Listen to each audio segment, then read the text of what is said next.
มาตีกันแต่ละคนมันมีกินเนี่ยมันมีตีที่มันจัดว่าที่มาคือนะส่วนคนที่เก่านี่ไม่เสียว่าใจภาคที่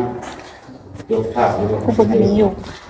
เดี๋ยวเอาคนเต็มคนที่เก่ายิบถ่ายแล้วก็เป็นซองมาเก็บไปส่วนมาโคตรศาสตร์ที่เป็นคนที่เก่านี่เขาเรียนเรื่องการระบบประสาทคนเรามีศูนย์กลางประสาทอยู่ที่สมองตัวสมองนี่เป็นมาศูนย์กลางประสาทเป็นผู้คุมทุกอย่างการชื่อการจำการพูดกินเลยอยู่ที่สมองมันจะมีไงประสาทโตมาทุกส่วนของร่างกาย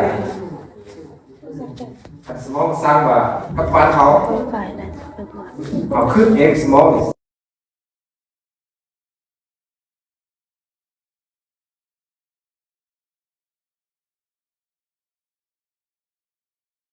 สมองก็เห็นเห็นคุมเม็ดทุกอย่างคนเราจะรีจะสัว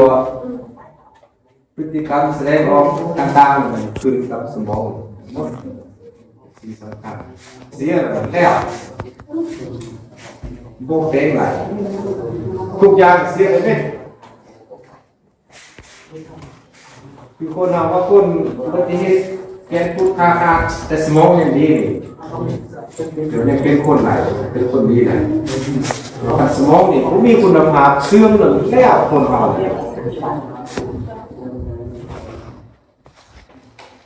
สมองไปเสื่อมไปเกย์กันแล้ว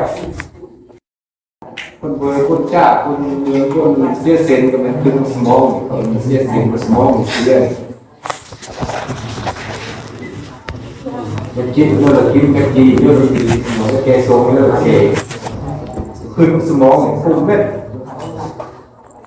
สำคัญเป็นที่นี่ระบบกระดูกห่อเอาไว้ให้แกนสุด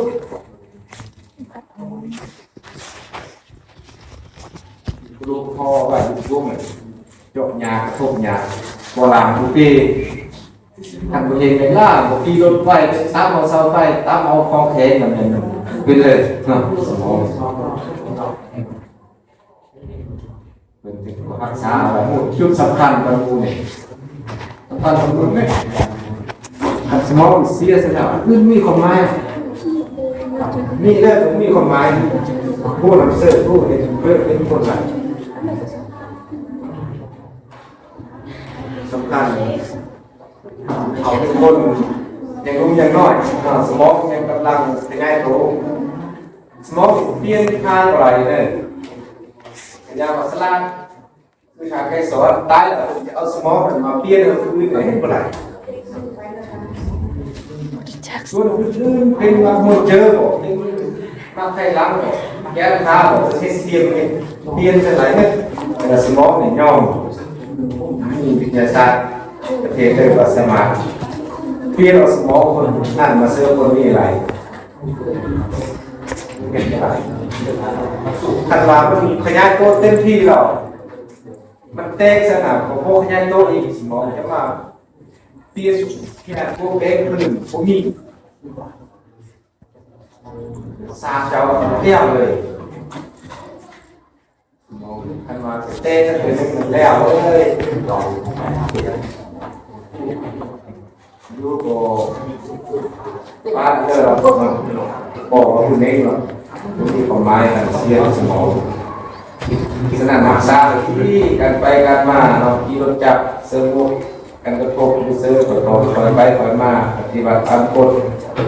ยาหรือโรคของเขาพวกของแข็งมันเตะสมองเสียเลย